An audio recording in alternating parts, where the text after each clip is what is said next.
Hi everyone, it's Natasha. I thought I'd do the video I had been promising for Friday Funbits, and that's my kind of discussion about oils and vinegars that I use, the standards that are in my pantry, in my cupboard, and just a couple of various uses. So what you see in front of you is all the vinegars that I use. The middle distilled white vinegar, the giant gallon, I primarily use that for cleaning. I clean up my Keurig, which is right there. I also use it in spray bottles for glass cleaning.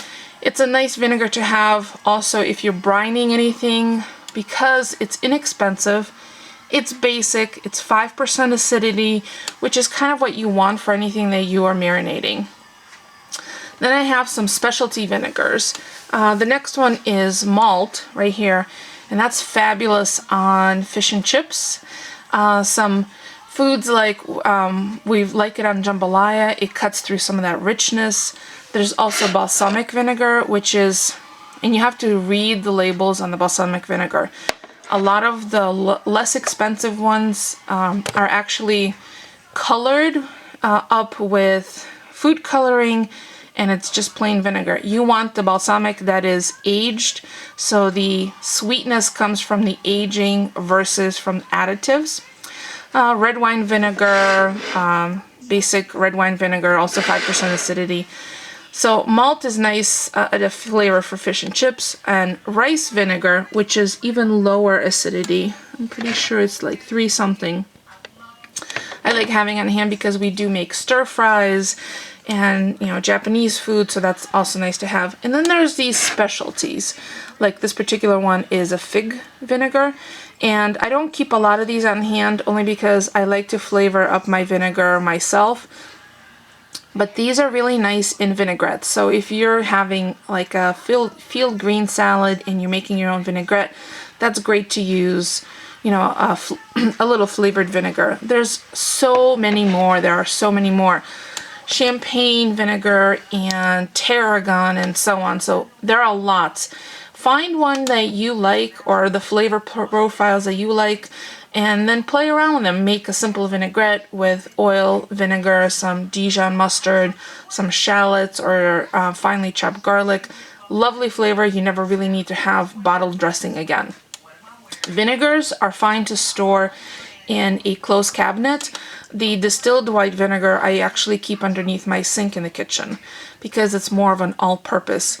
And the last couple of times I actually used it for cleaning rather than for cooking, so that's fine. And then now we're going to move on to the oils.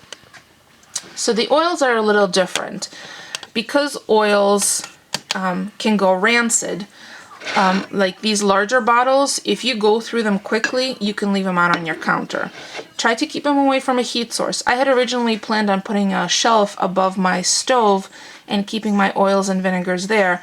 However, that's way too much heat for them and too much light actually. So the larger bottles that you see, like this grapeseed oil, which I love because it's flavor neutral, and olive oil, which I use on a regular basis, I keep those out on the counter.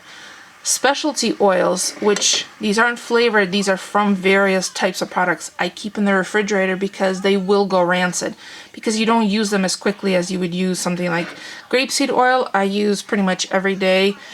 I like cooking with it, I like grilling with it, I like baking with it. It doesn't transfer any additional flavor versus olive oil has a specific flavor.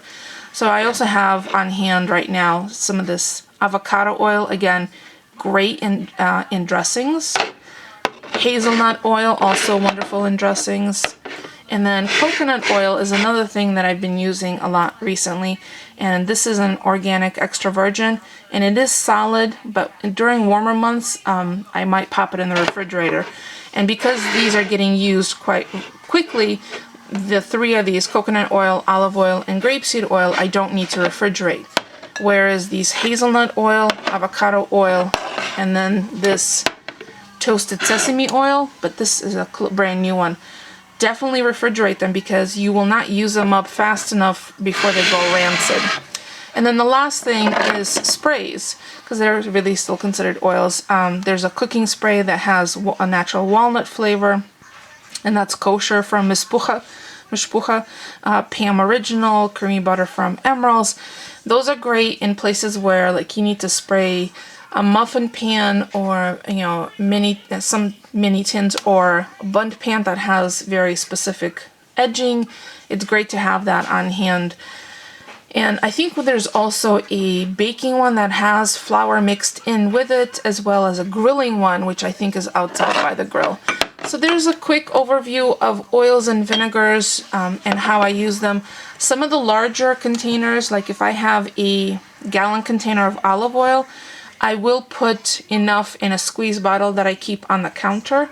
And the same thing with vinegars, and I think even hot sauces. We have the ones that we use the most in squeeze bottles because they're easy to dispense, and then I could just refill them from the larger containers.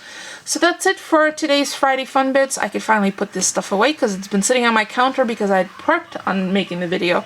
If you have any questions about any particular oil, or have suggestions for oils or vinegars that I have not shown that you enjoy using, please leave a comment. I'd love to see that.